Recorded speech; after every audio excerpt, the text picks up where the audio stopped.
Hello students, कैसे हैं आप सब। फाउंडेशन केमिस्ट्री क्लासेस में आपका मोस्ट वेलकम है। मैं हूं गालिब सर।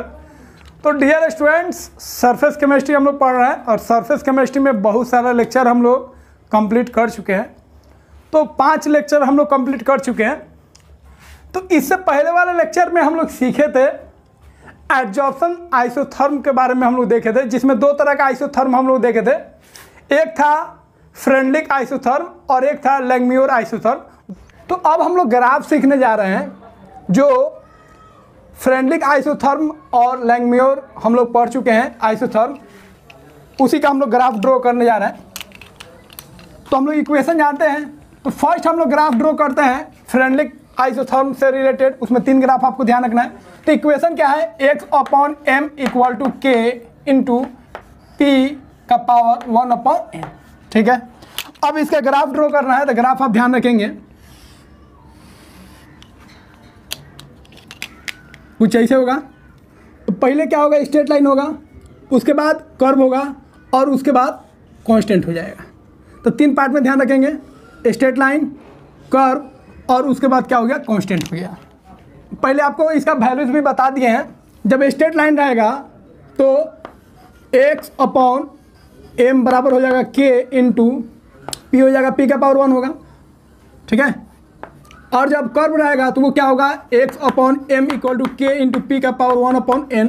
और जब कांस्टेंट हो जाएगा तो क्या होगा इक्वेशन, x/m = k × p का पावर 0 होगा। तो जब स्ट्रेट लाइन आएगा तो 1 पावर रहेगा, जब वो कर्व रहेगा तो 1/n रहेगा, एक्सपोनेंशियल फॉर्म में रहेगा। और जब कांस्टेंट हो जाएगा p का पावर क्या हो जाएगा, 0। उसका मतलब क्या होता है, 1। इसको आप नहीं भी लिख सकते हैं, लेकिन समझने के लिए हम लिख दिए हैं। तो x/m वर्सेस ये प्रेशर का ग्राफ है। तो एक्सटेंट ऑफ एडजॉर्प्शन और प्रेशर के बीच में ये ग्राफ बनेगा आपको। अब यहाँ पे एक चीज ध्यान रखनी है, यहाँ पे टेम्परेचर क्या है, कांस्टेंट है। ठीक है, और ये जितना भी ग्राफ हम प्लॉट कर रहे हैं, जब टेम्परेचर कांस्टेंट रहेगा तो इसी को हम लोग क्या बोलेंगे, आइसोथर्म। आइसो मतलब सेम और थर्म मतलब टेम्परेचर। उसके बाद अगर इसी को अगर हम लॉग फॉर्म में अगर हम इसको डिफाइन करेंगे तो इसको लॉग फॉर्म में लिख सकते हैं, log x/m। इसमें लॉग लेंगे तो हो जाएगा log k और log p 1/n इधर आ जाएगा। मैथमेटिक्स जो पढ़े हैं वो आसानी से समझ सकते हैं, लॉग का प्रॉपर्टीज होता है। तो इसको आप लिख सकते हैं log p का पावर 1/n यहाँ पे आ जाएगा और प्लस इधर हो जाएगा log k। ठीक है, तो ये हो जाएगा लॉग वाला। बुक में आपको log के पहले लिख देता है तो कोई फर्क नहीं पड़ेगा, आप इसको आसानी से समझिए। इसको आप स्ट्रेट लाइन से क्या कीजिए, कंपेयर कर दीजिए। तो ये हो जाएगा y = mx + c। तो आप देख सकते हैं m स्लोप होता है और c को क्या बोलते हैं, इंटरसेप्ट। m हो गया स्लोप, स्लोप किसके बराबर होता है, tan थीटा, और c क्या हो गया, इंटरसेप्ट। तो आप यहां से आसानी से ग्राफ ड्रॉ कर सकते हैं। ये स्ट्रेट लाइन होगा और इस स्ट्रेट लाइन का जो इंटरसेप्ट होगा कितना होगा, वो हो जाएगा log के, और इसका स्लोप कितना हो जाएगा, 1/n। यहाँ से स्ट्रेट लाइन जाएगा, ये इसका इंटरसेप्ट हो गया। तो इंटरसेप्ट कितना हो गया, यहाँ से लिख सकते हैं log के। ठीक है, और ग्राफ किसके बीच में प्लॉट करेंगे, तो log x/m versus log p के। तो log p यहाँ पे हो जाएगा और यहाँ पे हो जाएगा x/m। इसका log लेना है, ध्यान रखेंगे। log में ये होगा स्ट्रेट लाइन। तो log x/m versus log p का ये ग्राफ हो जाएगा। तो इसका स्लोप कितना हो जाएगा, स्लोप मतलब समझते हैं tan थीटा, यहाँ पे एंगल ले लीजिए थीटा। तो इसका स्लोप हो जाएगा tan थीटा, मतलब कितना आएगा, 1/n। तो इसको आपको ध्यान रखना है। 2 हो गया। तीसरा ग्राफ हम लोग प्लॉट करेंगे अलग अलग टेम्परेचर पे। तो ये दोनों क्या आइसोथर्म है, क्योंकि यहाँ पे दोनों के केस में हम लोग टेम्परेचर क्या रखें, कांस्टेंट रखें। जो टेम्परेचर कांस्टेंट रखेगा तो उस पर जो ग्राफ प्लॉट करेंगे उसको क्या बोलेंगे, आइसोथर्म। इसलिए दोनों जो है आइसोथर्म है। अब डिफरेंट टेम्परेचर पर हम ग्राफ प्लॉट कर रहे हैं। फ्रेंडलिक वाला, ये दोनों ग्राफ किसका है, फ्रेंडलिक का है। तीसरा भी फ्रेंडलिक का हम ड्रॉ कर रहे हैं। तब हम टेम्परेचर वेरी कर रहे हैं। ये मान लेते हैं टेम्परेचर T1 पे है, ये टेम्परेचर T2 पे है और ये टेम्परेचर T3 पे है। इसको मान लीजिए T1, T2, T3। ये आपका हो गया प्रेशर और ये हो गया एक्सटेंट ऑफ एडजॉर्प्शन। ठीक है,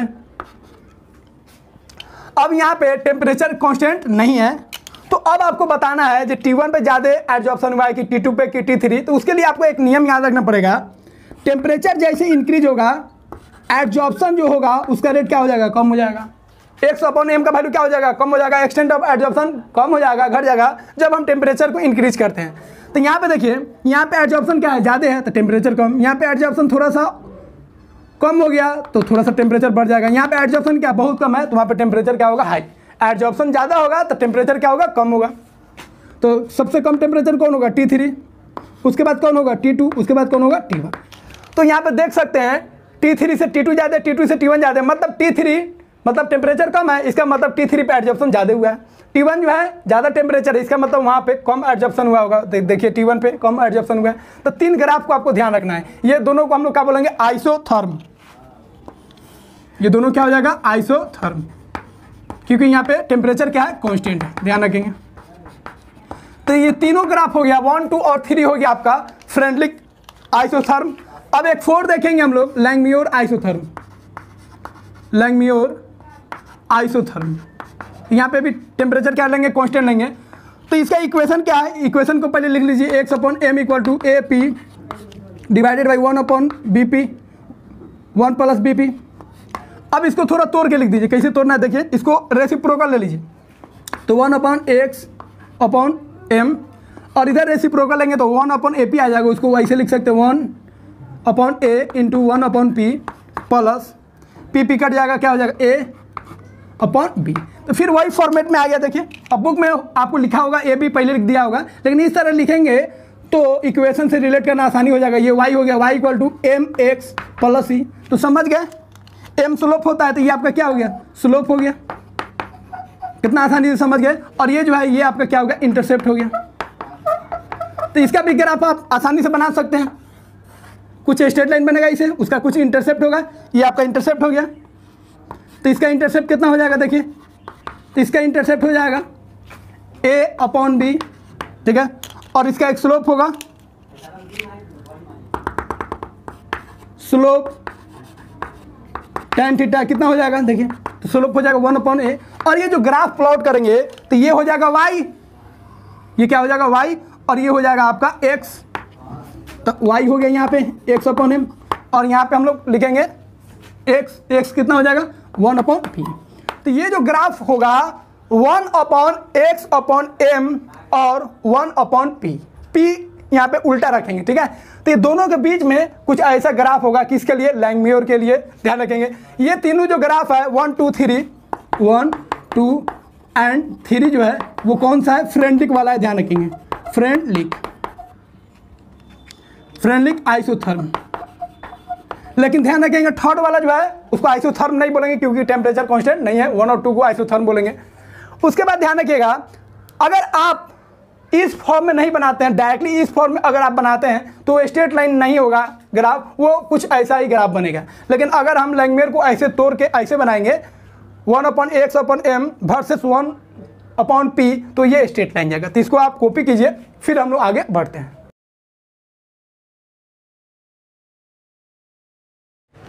तो डियर स्टूडेंट्स, अब हम लोग फ्रेंडलिक आइसोथर्म और लैंगम्यूर आइसोथर्म के बीच कुछ पॉइंट्स हम लोग देखेंगे।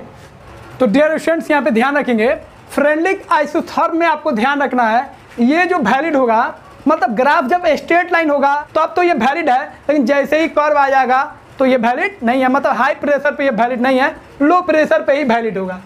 उसके बाद ध्यान रखेंगे, यह जो बिहेवियर बता रहा है एडजॉर्प्शन का, एक्सटेंट ऑफ एडजॉर्प्शन जो हम लोग सीखे थे फ्रेंडलिक आइसोथर्म में प्रेशर के चेंज होने के साथ, वो जो वैल्यूज आ रहा है वो आपका अप्रोक्सीमेट वैल्यू है, वो एक्चुअल वैल्यू नहीं है। जो वैल्यूज आ रहा था, जो इक्वेशन हम लोग लिखेंगे, वैल्यू जो आएगा वो लगभग में आएगा, उसका ध्यान रखेंगे।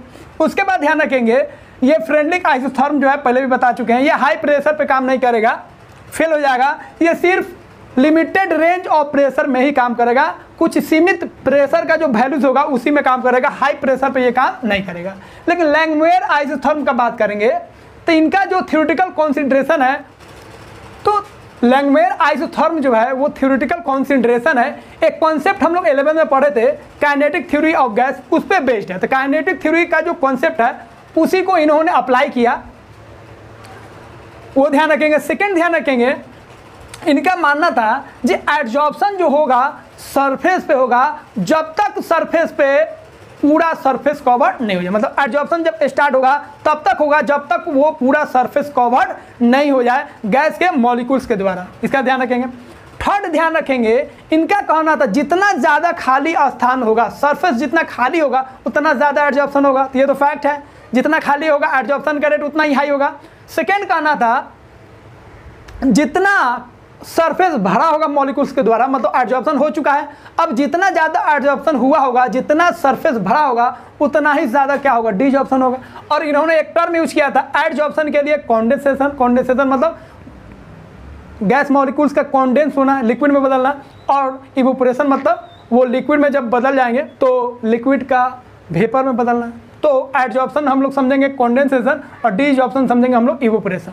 ठीक है, तो जितना ज़्यादा सरफेस ढका होगा उतना ही ज़्यादा क्या होगा, इवोपोरेशन होगा, और जितना सरफेस खाली होगा उतना ही ज़्यादा क्या होगा, एडजॉर्प्शन होगा। ये तो फैक्ट है। उसके बाद ध्यान रखेंगे एक ऐसा स्टेज आएगा इक्विलिब्रियम जिस पे जितना ज़्यादा एडजॉर्प्शन होगा, मतलब जितना ज़्यादा गैस का कंडेंसेशन होगा उतना ही ज़्यादा गैस का क्या होगा, इवोपोरेशन होगा, डिजॉर्प्शन होगा। और उस इक्विलिब्रियम को हम लोग बोलेंगे एडजॉर्प्शन इक्विलिब्रियम, क्योंकि इसमें दोनों का रेट बराबर हो गया। जितना कंडेंसेशन हो रहा है गैस का उतना ही गैस का सरफेस पे क्या हो रहा है, इवोपोरेशन हो रहा है। उसके बाद ध्यान रखना आपको, एडजॉर्बेंट पे जो गैस एडजॉर्ब हुआ है उस गैस के बीच में कोई इंटरमोलिकुलर फोर्स नहीं होगा। क्यों नहीं होगा? क्योंकि हम लोग जानते हैं केमिजॉर्प्शन में जब गैस एक बार यहाँ पे एडजॉर्ब होगा तो गैस और एडजॉर्बेंट के बीच में केमिकल बॉन्ड है। तो ये केमिकल बॉन्ड कब बनेगा? जब इसके आपस में गैस के बीच में जो फोर्स था वो टूटा होगा। तो गैस के बीच वाला जो इंटरमोलिकुलर फोर्स था वो टूट चुका है, अब एक नया फोर्स एग्जिस्ट कर रहा है, एक नया केमिकल बॉन्ड बना है गैसेस मॉलिक्यूल्स और इस एडजॉर्बेंट के बीच में। इसीलिए आप ध्यान रखिएगा, जो मॉलिक्यूल्स एडजॉर्ब हो चुका है उस गैस मॉलिक्यूल्स के बीच में कोई इंट्रैक्शन नहीं होगा, क्योंकि वो हर एक गैस जो है वो इंट्रैक्ट हो चुका है, केमिकल बॉन्ड बना चुका है किसके साथ, एडजॉर्बेंट के साथ। उसके बाद ध्यान रखेंगे ये जो है प्रेशर के हर एक रेंज में ये वैलिड है, अप्लीकेबल है। उसके बाद लास्ट बात आप ध्यान रखेंगे नोट में, फ्रेंडलिक आइसोथर्म जो है स्पेशल केस है किसका, लैंगमुयर आइसोथर्म का। तो डियर स्टूडेंट, इस तरह हम लोग सीख गए जे एडजॉर्प्शन आइसोथर्म होता क्या है, दोनों का हम लोग इक्वेशन देख लिए और दोनों का ग्राफ भी देख लिए, फिर उसके बाद दोनों के बीच में हम लोग डिफरेंस भी देख लिए। तो डियर स्टूडेंट, इसको आप कॉपी कीजिए, और अगर ये वीडियो आपको अच्छा लगा हो तो लाइक कीजिए, सब्सक्राइब कीजिए और अपने फ्रेंड सर्कल में शेयर कीजिए, ताकि और भी स्टूडेंट्स इस चैनल से जुड़ सके, क्योंकि यहाँ पे हम आपके लिए लाते हैं बेस्ट से बेस्ट कंटेंट, और हर एक लेक्चर बेस्ड आपके लिए मल्टीपल चॉइस क्वेश्चन लाते हैं जो नीट और एम्स पे बेस्ड होता है, और उसका प्रीवियस ईयर का भी क्वेश्चन उसमें रहता है। तो डियर स्टूडेंट्स, फिर हम लोग मिलेंगे, टेक केयर, बाय बाय।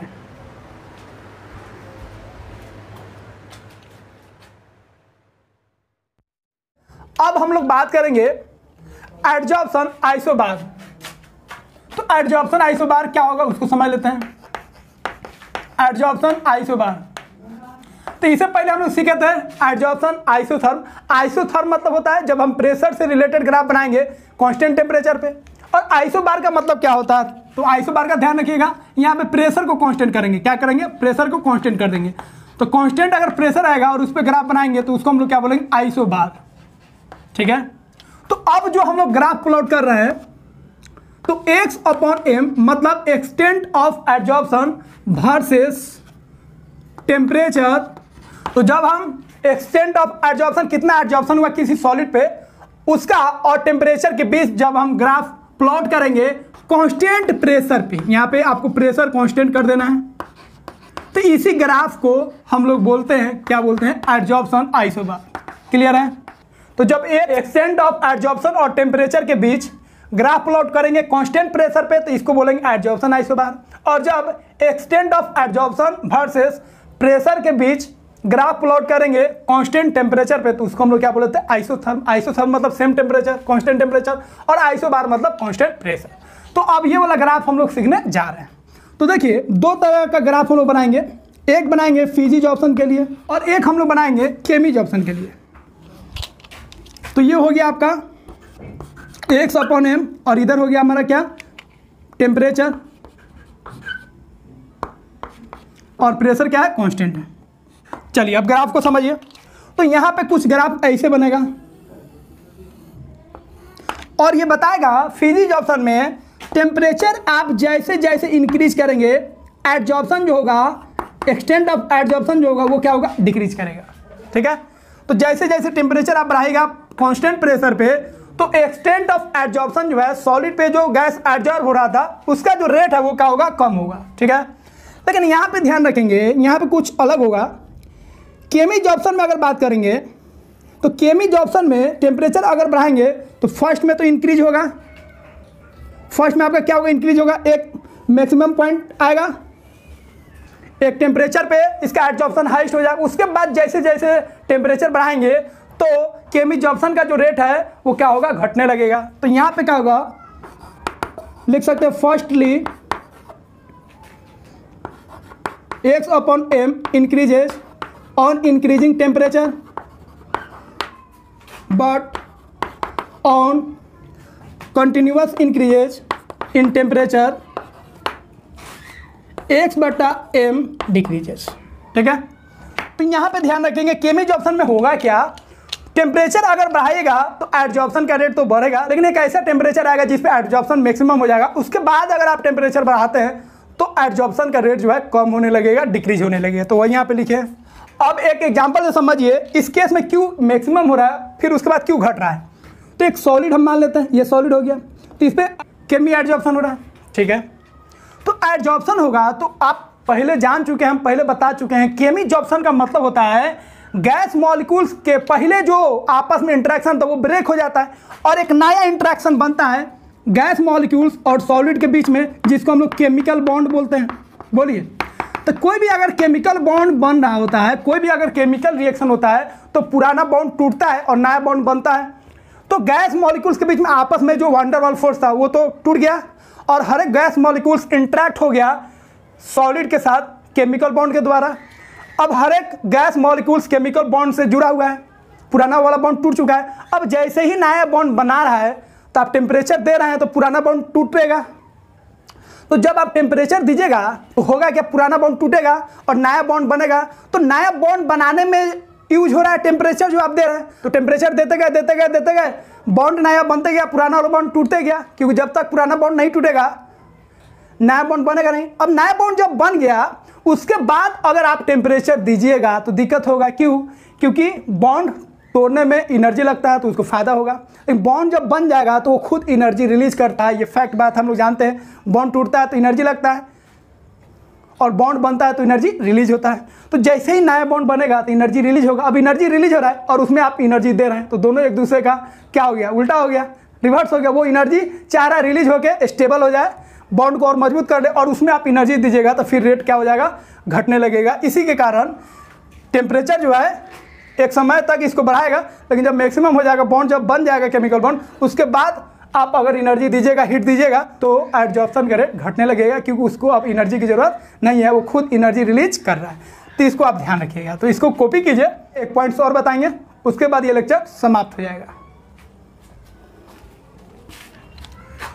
तो डियर स्टूडेंट, अब हम लोग सीखेंगे सॉल्यूशन में कैसे एडजॉर्प्शन कराएंगे, एडजॉर्प्शन फ्रॉम सॉल्यूशन। तो अगर कोई सॉल्यूशन होगा तो उसमें हम लोग कैसे एडजॉर्प्शन कराएंगे। तो जब हम किसी सॉल्यूशन में, ये सॉल्यूशन है, सॉल्यूशन आप समझते हैं, इसमें सॉल्यूट होगा, अब प्लस क्या होगा, सॉल्वेंट होगा।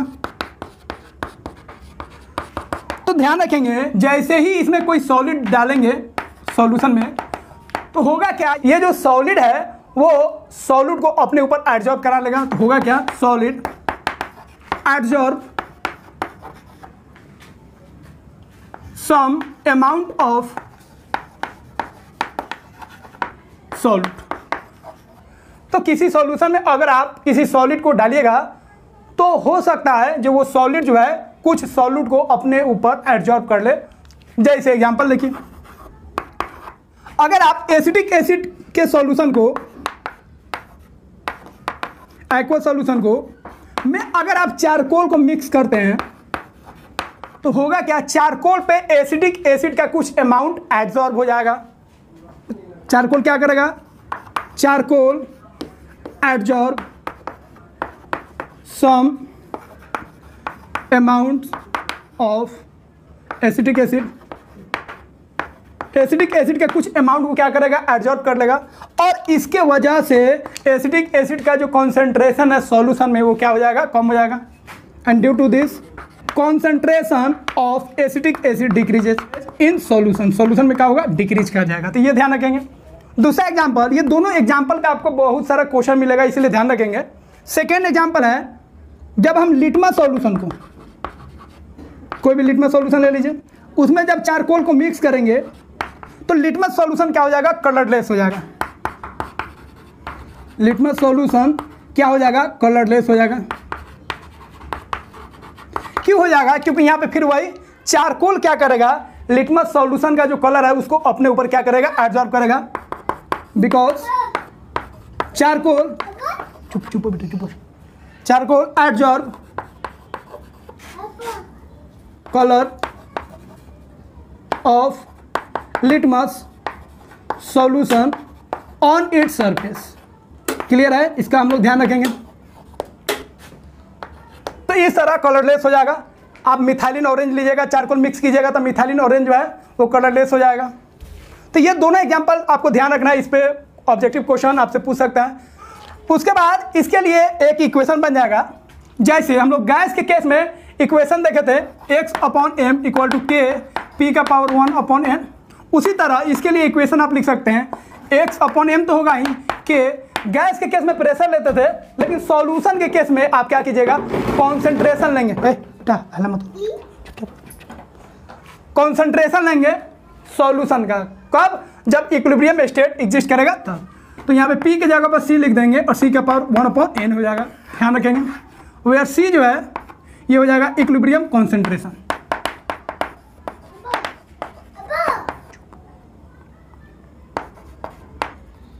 इसका ध्यान रखें।